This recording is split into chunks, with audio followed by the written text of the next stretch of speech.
കഴിഞ്ഞ ആഴ്ച ഒരു സിസ്റ്ററിൻ്റെ ഫൈനൽ പ്രൊവേഷന് എൻ്റെ താങ്ക്സ് ഗിവിംഗ് മാസിന് പ്രസംഗിക്കാൻ പോയി. അപ്പോൾ തലേദിവസം ഞാൻ സിസ്റ്ററെ വിളിച്ചിട്ട് ഗോസ്പൽ പാസ് ചെയ്തെടുക്കണമെന്ന് ചോദിച്ചു. അപ്പോൾ സിസ്റ്റർ പറഞ്ഞു, വെച്ചാൽ യോഹന്നാൻ്റെ ഗോസ്പൽ 15-ാം അധ്യായം. കാരണം അതേ ഗോസ്പലാണ് എൻ്റെ ഫസ്റ്റ് പ്രൊവേഷനും എൻ്റെ ഫൈനൽ പ്രൊവേഷനും വായിച്ചത്. ഇന്നത്തെ ഗോസ്പൽ അതാണ്. അപ്പോൾ ഈ സിസ്റ്റർ ബിടെക് കഴിഞ്ഞിട്ടാണ് കോൺവെൻറ്റിൽ ചേരുന്നത്. അപ്പോൾ എന്തുകൊണ്ടാണ് അങ്ങനെ ചേർന്നതെന്ന് ചോദിച്ചപ്പോൾ അവർ പറഞ്ഞു, അച്ഛാ എൻ്റെ ജീവിതത്തിൽ ഓരോ ഇൻസിഡൻസും അതിലൂടെ ദൈവം എന്നോട് സംസാരിച്ചിട്ടുണ്ട്. ഞാൻ ജനിച്ചപ്പോൾ ഒരു സംഭവം നടത്തുന്നുണ്ട്. അമ്മ പറഞ്ഞാണ്, എൻ്റെ അമ്മയുടെ സെക്കൻഡ് പ്രഗ്നൻസിയാണ്, ലേബർ റൂമിലാണ്. അപ്പോൾ അതേ റൂമിൽ തന്നെ വേറൊരു സ്ത്രീയുണ്ട്, അവരുടെ സെക്കൻഡ് പ്രഗ്നൻസിയാണ്. അവരുടെ ആദ്യത്തെ കുട്ടി പെൺകുഞ്ഞായിരുന്നു. അതുകൊണ്ട് ഇത് ആൺകുട്ടി വേണമെന്ന് എനിക്ക് ഭയങ്കര ആഗ്രഹം ഉണ്ടായിരുന്നു.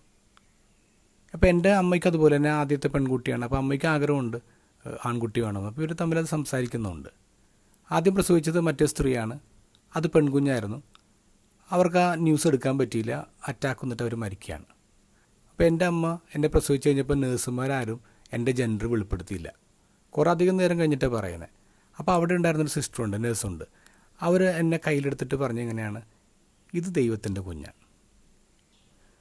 ഞാൻ ഹോസ്റ്റലിൽ പഠിക്കുന്ന സമയത്ത് ഒരു ദിവസം ഞങ്ങളുടെ വീടിൻ്റെ അടുത്ത് MST ഫാദേഴ്സിൻ്റെ ഹൗസ് ഉണ്ട്. അപ്പോൾ അവർ ഹൗസ് വിസിറ്റിന് വന്നപ്പോൾ പ്രാർത്ഥിച്ചു. ഒരു അച്ഛൻ വീട്ടിൽ വന്ന് പ്രാർത്ഥിച്ചപ്പോൾ എടുത്ത ഭാഗം യോന പ്രവചൻ്റെ ഭാഗമാണ്.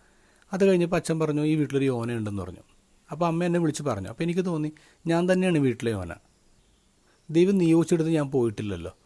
I don't want to be Jonah in others life എന്ന് എനിക്ക് തോന്നി.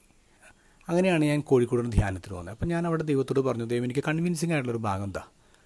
അപ്പോൾ എടുത്തപ്പോൾ ധനികനായ യുവാവിൻ്റെ ഭാഗം വരുന്നു, വിവാഹത്തിൻ്റെ ഭാഗം വരുന്നു, ഇങ്ങനെ മാറി മാറി വരുന്നുണ്ട്. അപ്പോൾ ഞാൻ സിസ്റ്ററോട് പറഞ്ഞു, സിസ്റ്റർ എനിക്കിതാ കിട്ടുന്നത്, എനിക്ക് കൺവിൻസിങ് അല്ല. അപ്പോൾ സിസ്റ്റർ പറഞ്ഞ മോളെ, ഈ വായനകളാണ് നമ്മുടെ വെസ്റ്റേഷന് വേണ്ടി വായിക്കുന്നത്. അപ്പോൾ ഞാനിങ്ങനെ വിചാരിച്ചു, ഞാൻ ഈ 180 ഡിഗ്രി യൂ ടേൺ എങ്ങനെ എടുക്കും, പലതൊക്കെ ഉപേക്ഷിക്കേണ്ട. അതിൽ ഏറ്റവും കൂടുതൽ എനിക്ക് വിഷമം ഉണ്ടാക്കിയൊരു കാര്യം, എനിക്ക് മുക്കൂത്തി സെക്കൻഡ് സ്റ്റഡഡ് ആൾ അനുവാദം വീട്ടിൽ നിന്ന് കിട്ടി. അതെന്ന് പറയുന്നത്, അത് ഗിവ് അപ്പ് ചെയ്യാന്ന് പറഞ്ഞത് ഇറ്റ് വാസ് ലൈക്ക് ഡൈയിങ്. അപ്പം അങ്ങനെ ഒരു ചിന്ത ഇങ്ങനെ നിൽക്കുമ്പോഴേക്കും എൻ്റെ ഉള്ളിലേക്ക് ഒരു വചനം കടന്നു വന്നു, നീ സൃഷ്ടാവിനേക്കാൾ കൂടുതൽ സൃഷ്ടിയെ സ്നേഹിക്കോ. പിന്നെ വൺസ് ആൻഡ് ഫോർ ഓൾ ഞാൻ ഡിസൈഡ് ചെയ്തു, ഇതാണ് എൻ്റെ ലൈഫ് എന്ന്. ദ ഗോസ്പലിൽ പറയുന്നു, നിങ്ങൾ എന്നെ തിരഞ്ഞെടുക്കുകയില്ല, ഞാൻ നിങ്ങളെ തിരഞ്ഞെടുക്കുകയാണ് ചെയ്തത്. ഈശോ നമ്മളെ വിടാതെ ഇങ്ങനെ ഫോളോ ചെയ്തുകൊണ്ടിരിക്കുകയാണ്. There is no coincidence, only God incidents.